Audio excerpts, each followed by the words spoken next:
Hi, I'm Coach John, and in today's video, I'm sharing a process for achieving. Now, achieving requires change, and I'm going to share the 4 actions you can take for achieving your goals, plus 3 critical steps for identifying what actions you should take, because nothing happens without action.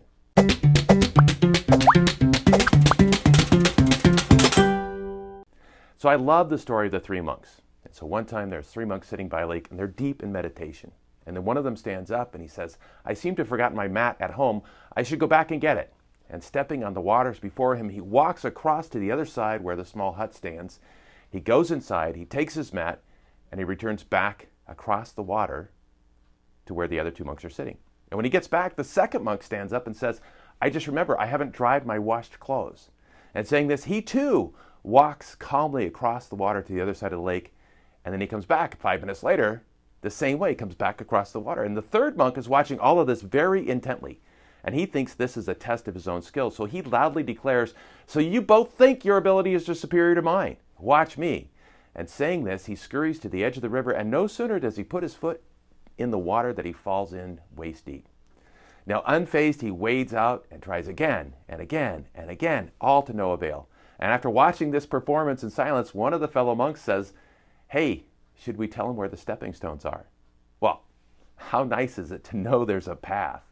So know this, the path to change consists of only 4 actions.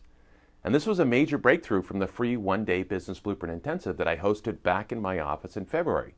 There's more information on that free event at the end of this video and in the description. Now, anytime you want to change, you have 4 options, and 4 options only. You can start something new. You can stop doing something. You can do more of something. You can do less of something. These are the actions you can take. That's it, just 4 of them. So let's unpack that a bit. You start something or take action that moves you closer to your goal.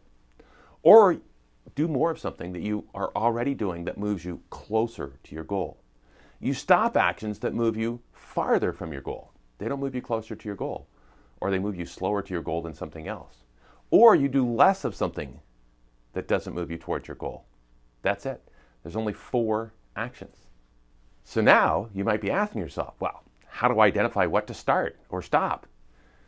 And this is where the stepping stones come in. They're super valuable. Each one of these steps needs to be closely aligned with the story of X, or the one thing from Gary Keller's book. And you can message me if you need guidance on finding that. Okay, so here are the steps to take for after you've identified your number 1 goal. Number 1, make a list of obstacles, constraints, and limitations. Obstacles are in your way. Constraints hold you back. Limitations are conditions like money or time or other resources. And you identify the one thing that will make the biggest difference, and then apply the principle of the 4 actions. Do more of something that moves you closer. Do less of something that pushes you away. Stop being pushed away and start getting closer. The second stepping stone to ask yourself is, what knowledge, information, and skills do I need to accomplish my goal? And apply this to the item that you identified in step 1. And then identify the one thing in this list that will make the biggest difference, and then apply the principle of the 4 actions. And the third stepping stone is to identify the people whose cooperation you will require to work with or work around to achieve your goal. And make a list starting with those closest to you, and then move out in ever-widening circles. Family, employees, peers, business associates, service providers. Identify the one thing that will make the biggest difference, and then apply the principle of the 4 actions. And when you apply this process, you will always be taking action on the number 1 activity that moves you closer to your goal. It's not easy to figure out all of these actions by yourself. That's why trusted advisors are so valuable. Trusted advisors help you identify these choices and decisions, but one good decision might be all it takes to get you to the next level. April 12th, I'll be hosting 1-Day Business Blueprint version 2.0. It's still free to attend, but there are only 25 spots available. And if you're interested, you can visit the webpage at businesswit.com/1-day-business-plan. It's even easier to click on the link above or below this video and jump right to the page. If you're interested, register now. There's only 25 spots available. About half of them are gone. Cheers to your success.